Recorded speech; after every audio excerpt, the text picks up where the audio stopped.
Hey guys, once again, thanks for tuning in with Study Crypto. We appreciate your support. Please, if you find value in these videos, hit the like button and subscribe button and get notifications of when we have new videos come out. So, briefly, what I'm going to talk about today are crypto Ponzi's. What are they and how to identify them, and are they a good thing or bad thing? So, let's talk about it. That's a big topic because ultimately what you don't want to do is get scammed in crypto. That's the one thing you want to make sure that doesn't happen.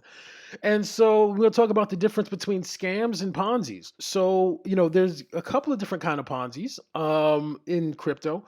And there's inflationary Ponzi's, which are basically a project that where the token itself inflates, meaning they keep on printing more and more of them or minting more and more of them, which essentially drives down the value of the existing tokens as they print more and more or mint more and more tokens to infinity, billions of tokens. So that's something you want to try to avoid is an inflationary token like that, where again they just keep on printing more and more of them. People buy them, and they reward people by just printing more and more and more of those tokens, especially if there's not a system behind it to make it sustainable. So that's something you want to avoid. I mean, that's actually the what the U.S. dollar does. It's kind of a Ponzi in that sense, where they just keep printing more and more. But that's a different conversation. So you want to avoid inflationary tokens. That's one kind of Ponzi, and you also want to deflationary projects. There are some deflationary Ponzi's. So, like a deflationary situation is where they limit the amount of tokens. They burn the amount of tokens that people are not holding, which is actually a good thing when it's deflationary because that makes it more sustainable in terms of price. That creates positive price action, and the price of the token can actually go up in that kind of situation. And well, let's talk about the Ponzinomics of it. What is it? It's basically a scenario where there's no real income generating scenario except for new people coming in and contributing to the project, and that helps pay off old people and help off pay off earlier investors. So that's essentially what people talk about when they think about Ponzi's. And the truth of the matter is that's not necessarily a bad thing, especially if you know what you're getting into. It's different if it's a Ponzi and you aren't aware of it. That would be an illegal Ponzi. That's a bad thing. But some Ponzi's are good. For instance, look at Social Security. How does Social Security work? Well, Social Security works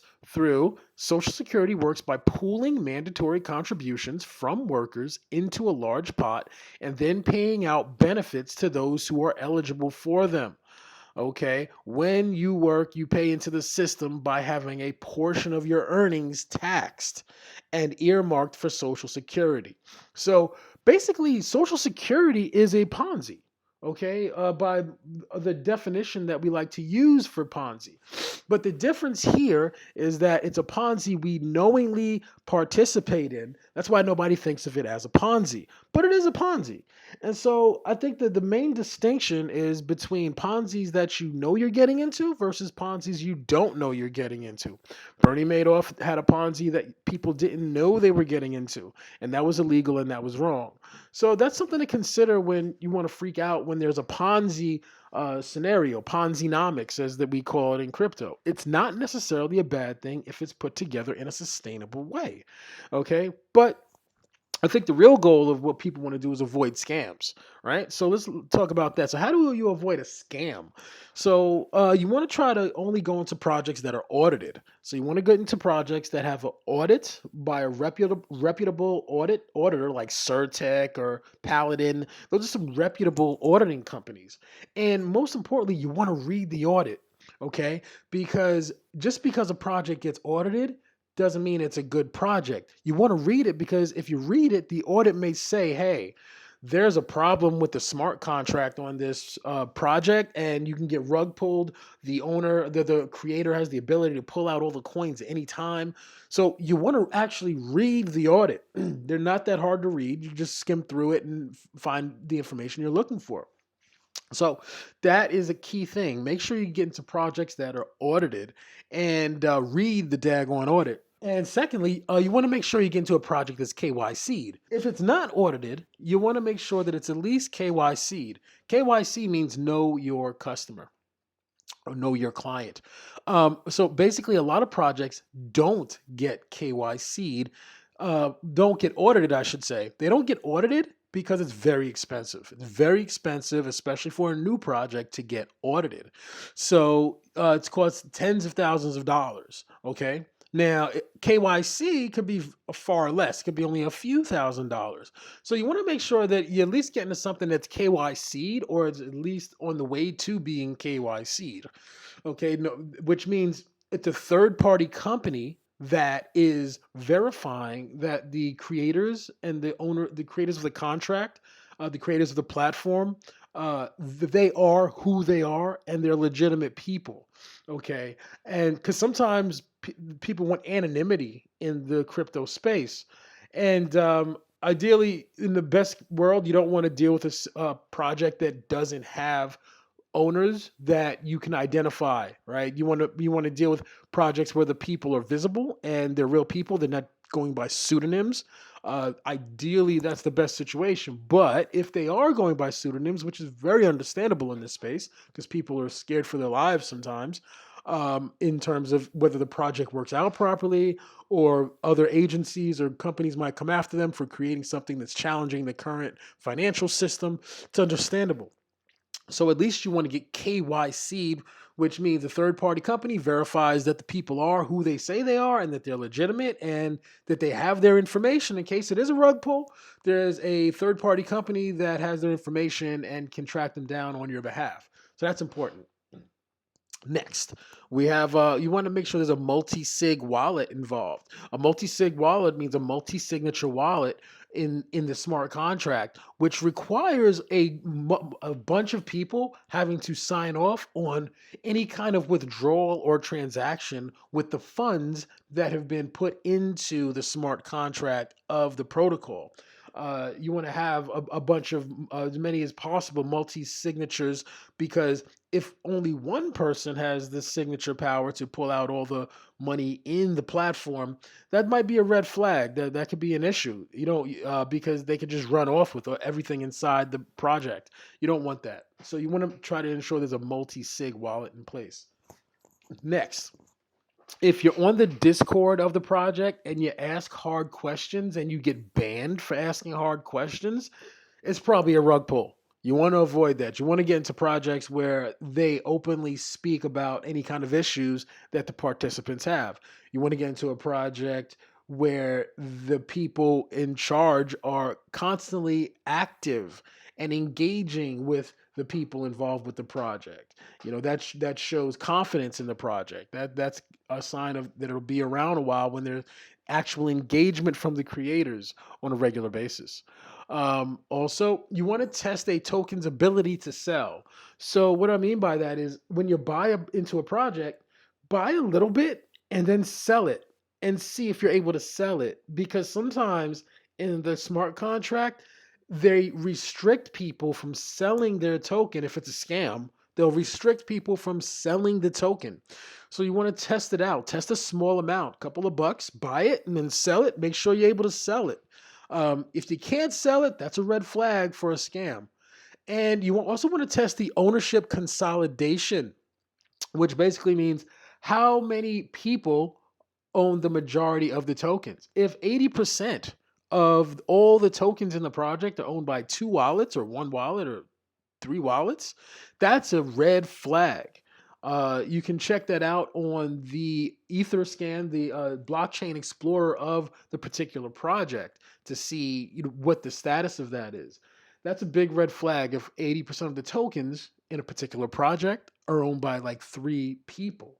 Now, and I say three people, not smart contracts, because sometimes you'll see in the scan, you'll see a little contract icon next to the address. That's funds locked up in the smart contract. That's very different than sitting in somebody's wallet. Okay, so let's just take a quick look at a project. This is one of my favorite projects, Drip. I've spoke about it before. And we have here the contract address. And there's a couple of resources we can go to just check it out. We can go to Honeypot Detector for stuff on the Binance Smart Chain, and we could just copy and paste the uh, address there and take a look at what they have to say about about Drip.